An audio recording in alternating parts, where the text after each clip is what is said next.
یہ سوالات آپ کے ذہن میں بھی موجود ہیں کامران صاحب، آپ کو بھی یہ اعتراض ہے جب یہ $11 ارب کا ایک بڑا فیگر سامنے آیا کہ اتنی بڑی پیمانے پر یہ سرمایہ کاری کی گئی ہے دبئی میں، اور اس وقت پاکستان خود سرمایہ کاری کے لیے لوگوں کو دعوت دے رہا ہے، مختلف ممالک سے رابطے کر رہا ہے؟ میرا تو اس میں گلہ ہے کہ کوئی غلطی سے کوئی ہمارا نام بھی اس میں ڈال دیتے، بعد میں ساری کر لیتے۔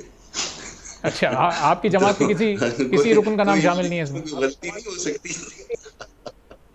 ہمایوں صاحب کی جماعت کے سابق ممبر ہیں فیصل وارڈر صاحب، ان کا نام تو کم از کم وہاں اس حیثیت میں ان کی نمائندگی ہے کہ سابق ممبر تو ہیں، اب وہ حال کے جو ممبرز ہیں ان کا بھی وہ لسٹ پوری دیکھیں گے تو آئیڈیا ہوگا۔ ایک آدھ موجودہ بھی ہے،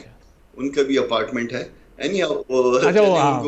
مروت صاحب کی آپ بات کر رہے ہیں، وہ انہوں نے اس کی وضاحت بھی کر دی ہے مروت صاحب نے۔ ہاں، اگر حلال کیے تو کوئی اس میں بری بات نہیں ہے، مگر بات اور ہے۔ بات اس میں یہ ہے کہ اگر آپ خود اپنے پیسے ملک سے باہر رکھتے ہیں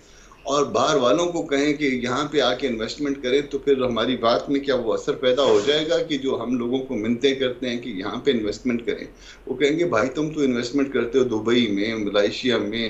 انگلینڈ میں، گھر بھی وہاں فرانس میں، گھر بھی وہاں خریدتے ہو، کمرشل پراپرٹیز بھی وہاں لیتے ہو، رہتے بھی اکثر اوقات جب فارغ ہوتے ہیں، جب عہدوں پہ نہیں ہوتے تو پھر وہاں جا کے رہتے ہیں، تو پھر جو ہے